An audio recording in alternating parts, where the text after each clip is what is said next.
Welcome to the SalesFirst Sales Smackdown. Hi everyone, Adam Morris here with SalesFirst Recruiting. We are sales experts who meet a lot of people, ask a lot of questions, and find proven performers and culture fits.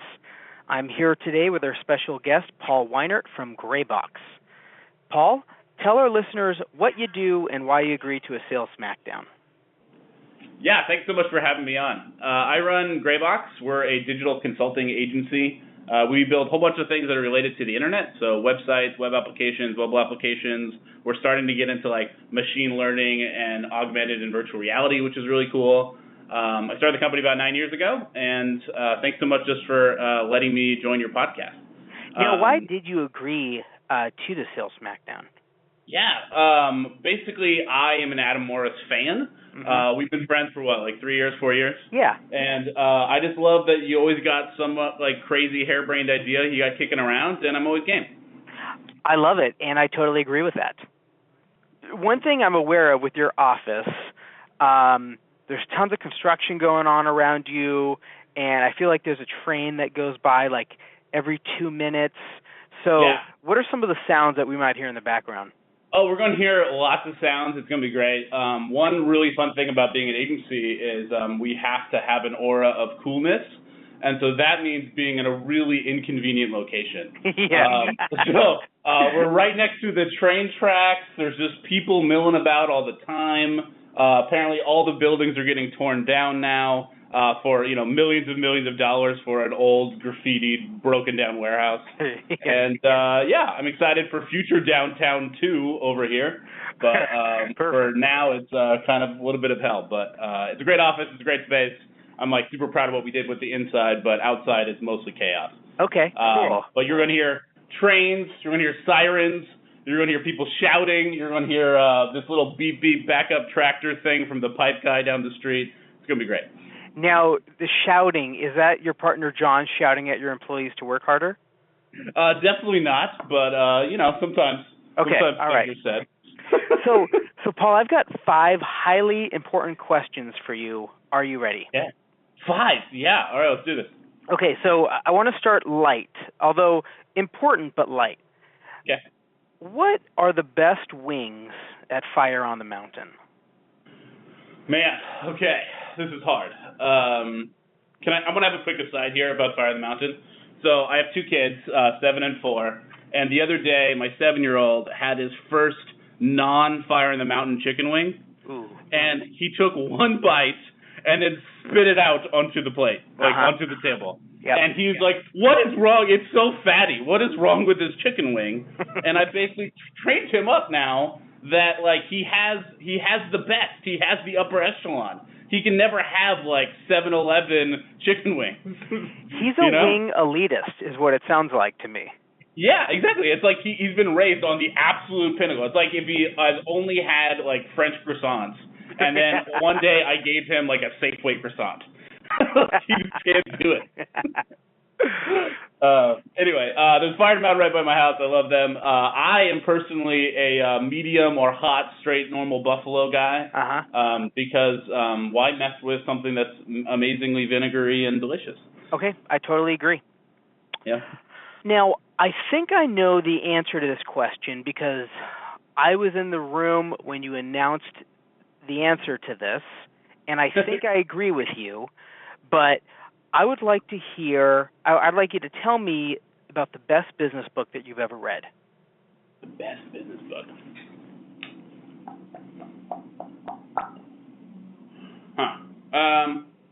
Depends on the topic. I'm going to go with all around my favorite book for what I do. Mm-hmm. There is this conception for especially digital agencies that focus on internet stuff that we're breaking new ground. Nobody's ever done something like this before when really in my head all of us as agencies are doing professional services, and there's actually this long historical tradition of professional services agencies. CPAs firms have been around for 100 plus years. Attorneys have been around, or somebody in a legal advisory capacity has been around for hundreds of years. You got architects. Honestly, doctors in some ways are, you're paying for their time and you're paying for their expertise. So I find a lot of inspiration from reading old professional services books about like how to build trust and how to get into the role of advisor, and how to basically work with people in a way where you can keep a relationship that's predicated on one party paying the other party. Like, it's just a weird dynamic. And a lot of times I feel like as the digital-minded people, we sort of come out of this background of like art or technology or engineering, and we don't think of it as like, oh, wait, there's totally models and blueprints for what these sort of businesses are. And so I feel like a lot of agencies make really basic mistakes because they're not paying attention to like how to run these sort of businesses. So my favorite book is Managing a Professional Services Firm, and I'm totally blanking on the author right now. But it was written like the 70s. I think David Meister. It was written in the 70s, and it's totally old school, and he like has no idea of the internet and what that's going to do to everything. But it basically breaks down like, these are partner dynamics, and here's how different people bill for their time, and here's how you do reconciliations, and here's how you work through hard conversations. And it's just a very practical blueprint for like how to run things. Wow. And does the book have like the Dewey Decimal Code on the binding still? Yeah, totally. No, actually, it's still in print. Like, it's like a really famous agency book. So like I've met now like architects, CPA firms that are starting out like a new firm, and I recommend it to everybody. But if you go to like Amazon, it's a pretty popular seller in this very narrow niche. That's actually fascinating to me because you're right. People get so caught up in this little niche that they serve. Like, we're a tech agency, and there's all these ways to run a tech agency, and Yep. and you got to do it a certain way in Portland. But really, it's just about the relationship that a business has with its customers. Yeah, and it's about honestly building trust and then maintaining that trust over time. And it's about being in a position, getting quickly to a position where you are the advisor, like you are the trusted advisor, you are the counsel. And so then when you're in that position, it's a sacred position. Like it is something that has like duties and responsibilities and meanings behind it, because you are taking somebody else's thing and you can destroy it or you can greatly improve it. Because they don't know, and so they're looking for outside counsel in an area that they don't understand. Okay. And every business already does this with financial and legal services. And in my head, in this big digital first world that we have now, I think digital is the third thing that every business needs. But most of the people in my industry think of themselves as like craftsmen or artisanal like makers, and so they don't think of it in that same context. My next question here is something that actually made an impact on me at the time, but maybe it was like 3 or so years ago. I might not have the correct nomenclature here, but you told me that you preferred inbound marketing to outbound marketing. And the reason that it made an impact on me when you told me that is because I didn't really know that there was a choice to be made. Yeah. So tell me a little bit more about that, and tell us a bit more about your sales process. Yeah, for sure. So there's a couple of other things. I think all companies do have a choice of if they want to do traditional prospecting, where I have, I think in your world it's like hunter roles that are going out and finding customers, or maybe you have like a customer list of these would be my ideal customers, and I'm going to go chase them down, right? And I will educate them that I exist. I do think there's a whole other way of doing it, especially in services, where you can just have a reputation, like you can have an aura, and then people that are interested can quickly find you everywhere, and then they reach out to you. And I think it's vastly simpler and a lot cheaper to basically do the ladder approach, because that way those people already want your services at the time they reach out. It's a lot messier in some ways because I can't control who my clientele is, and I can't control like when somebody's going to call, and so you have a lot more like fires because you just have to jump on something that's a really good opportunity sometimes. But if you can build a system where leads are coming in sort of like a river, like a never-ending stream of leads, You actually have a lot of opportunity because you can then pick out the ones that you want, and there's really very low cost per lead then. Yeah. I love the never-ending stream of leads. Yeah. Can you give me one of those? Yeah, it takes a while, but yeah. Yeah, it's interesting because I think that when you are a professional services organization, I think you can rely on your reputation because of this bond that you build with your customer base. Yeah. I think that might be harder for some businesses where they sell a commodity or sort of like a delivery service. Everything about Graybox is organized around this. Yeah. So like our tagline is your partners in digital. One of our mantras that we always say in the sales process at least once is, we are after partnerships, not projects. Because I'm trying to set the tone that we are going to have a relationship together. It is not a transaction. Yeah. I even tell people in the first qualifying meeting that I take, I always say, all right, there's two types of firms. There's people that are going to build a website or they're going to build an app for you, and then they're going to disappear, and then it's your problem. That's a transaction. And then there's people that are going to understand your business, help you plan and build the thing, and then help you maintain and optimize the thing over time. Like basically, we become part of your digital department or your only digital department if you don't have one. Mm-hmm. And like we are always the latter.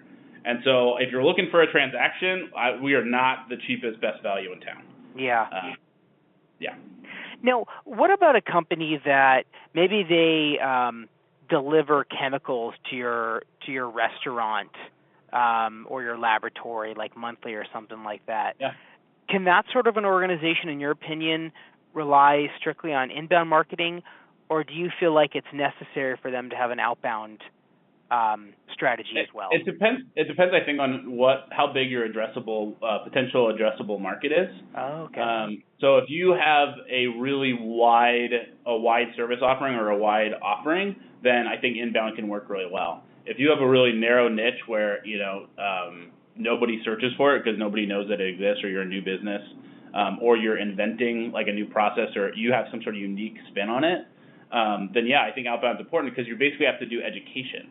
Mm-hmm. Like you have to teach the people that you exist and that you have a solution to a problem they might not know how to put into words yet. And so in those cases, I think outbound is huge because like then it's about persistence and basically training somebody like, hey, this is an option for you that you didn't know you even had, and let me teach you about it. Mm-hmm. Now, that's very expensive, you have to pay those people's salaries. It takes a lot of time. Like, that's costly, but I can definitely see the value of that. Okay. Well, I get the question a lot. We have people call us and they say, we've got this service that we want to offer, and what's the best kind of rep? And sometimes I say, I'm not sure you should be hiring a rep. Sometimes I tell them that they need to get their marketing in order first. Yeah, absolutely. And of course, when I do that, there's a pretty decent chance that I'm ending my opportunity to gain a new customer there, at least in the short term. Mm-hmm. But I like the way that you put it, though. It depends on the size of – how do you put it? The size of your what? Potential addressable market. Potential addressable market. I like it. Yep. Okay. So, Paul, your office is, by the way, this is question 4 that we're on here.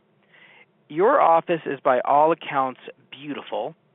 And if I remember correctly, I think like your cubes are made of real honeycomb, and your conference table is made of like a rare wood, imported from. Everything was carved by dwarves and very well trained birds. Yeah, exactly. Uh-huh. So, that's the reality of tech agencies in Portland now. Okay. And I'd like to hear from you. What's it like recruiting top tech talent in Portland? And how effective is a beautiful work environment in attracting those people? I would say it's like the office impact is important at the beginning, but then it wears off over time.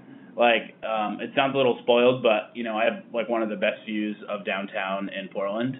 and like I barely even think about it anymore. And I think that's generally true for the rest of the team.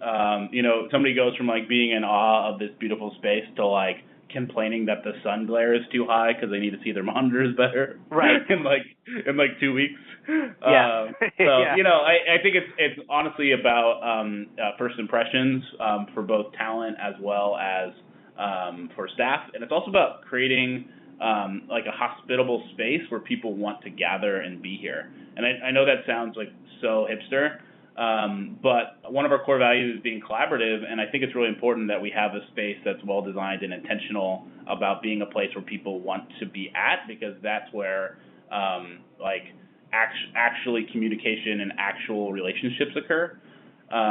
Also being a firm that we're sort of on the higher end of the market and we have really senior staff, they have a zillion offers all the time. And so one big thing that holds people here is, we have reasonable working hours.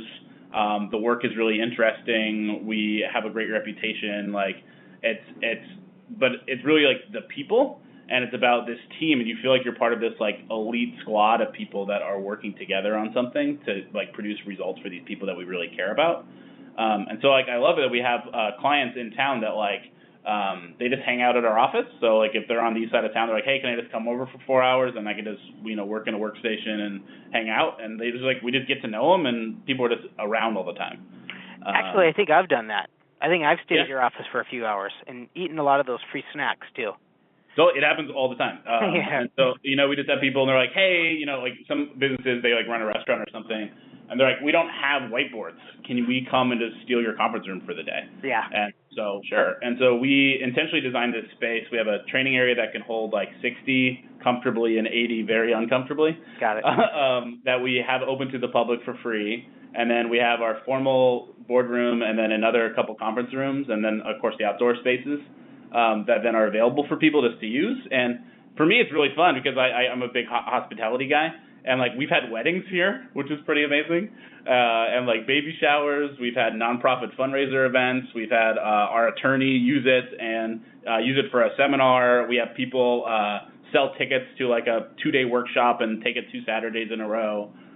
We've had a lot of, like, really good use. And, of course, like, AMA and other tech groups and then the meetups we run.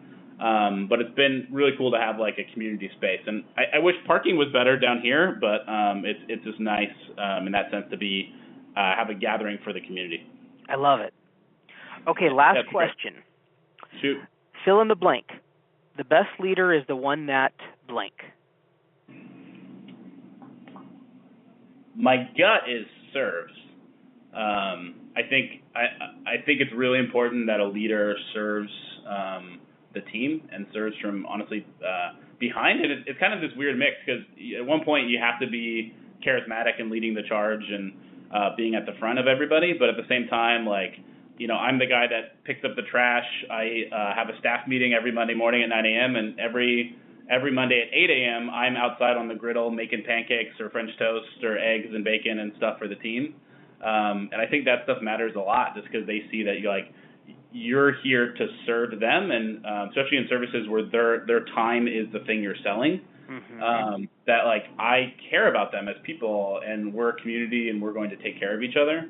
And so there's times where I have to ramp up like charismatic Paul mode, but most of the time I'm in like service. What's bothering you? How can I take care of you? What do you need? So they can get back to work. I love it. Actually, so I spent almost 8 years at T-Mobile in my prior life, and one of our mottos is something that I've carried with me ever since then, which is, if you're not serving the customer, then you're serving somebody who does. For sure. Paul, tell us how our listeners can get a hold of you. Yeah, our website is at grayboxpdx.com. You can also just, reach out on Twitter or something. Yeah, okay. And what about LinkedIn? A lot of people like LinkedIn. Oh, yeah, LinkedIn. LinkedIn exists. I always forget about them. Okay. I'm good at marketing. Did I ever tell you that? Yeah. So to our listeners, this is Paul Weinert at Graybox. And, Paul, this was fantastic. Thanks for hopping on and doing this with me. Yeah, thank you so much. This was great.